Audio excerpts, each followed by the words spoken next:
விருச்சிக ராசியை பொறுத்தவரை இந்த விஸ்வாவசு வருஷம் தை மாதம் ஏற்றமான காலம்.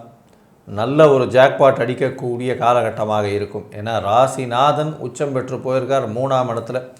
எழுத்து பணியில் இருக்கிறவங்க, கலைத்துறையில் இருக்கிறவங்களுக்கு நல்ல ஒரு ஏற்றம் கிடைக்கும். அது தவிர மருத்துவத்துறையில் இருக்கிறவங்களுக்கு பெரிய மாற்றங்கள் இருக்கக்கூடிய வாய்ப்பு. ரியல் எஸ்டேட் பிஸ்னஸில் ஜாக்பாட் அடிக்கக்கூடிய வாய்ப்புகள் உண்டு. ஏன்னா 6ஆம் அதிபதி புதிய கடன் வாங்கக்கூடிய வாய்ப்பு, இருக்கிற கடன் எல்லாமே ஃபைசலாகக்கூடிய வாய்ப்பு, கடன் அற்ற நிலை உருவாகக்கூடிய வாய்ப்பு நிச்சயமாக இருக்கும். பண வரவிற்கு பஞ்சம் இருக்காது. எடுத்த காரியங்கள் அனைத்தும் நிறைவேறும். உங்களுடைய ராசிக்கு பார்ட்னர்ஷிப் தொழிலில் பெரிய மாற்றங்கள் ஏற்படக்கூடிய வாய்ப்பு உண்டு. கணவன் மனைவியிடையே அந்யோன்யம் கைகூடக்கூடிய வாய்ப்புகள் நிச்சயமாக இருக்கும். உங்களுடைய ராசிக்கு பார்த்தலையானால் மூத்த சகோதர சகோதரிகள் மூலியமாக ஏற்றம் கிடைக்கக்கூடிய வாய்ப்புகள் நிச்சயமாக இருக்கும். அது தவிர குழந்தை பிராப்தி ஏற்படக்கூடிய வாய்ப்புகள் நிச்சயமாக இருக்கும்.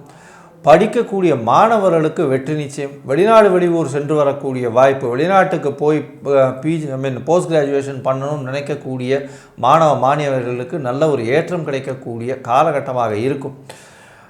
மொத்தத்தில் இந்த விருச்சிக ராசிக்காரர்களுக்கு எல்லா விதமான ஏற்றங்கள் இருந்தாலும் 4ஆம் இடத்தில் இருக்கக்கூடிய சனி பகவானால் அலைச்சல் அதிகம்.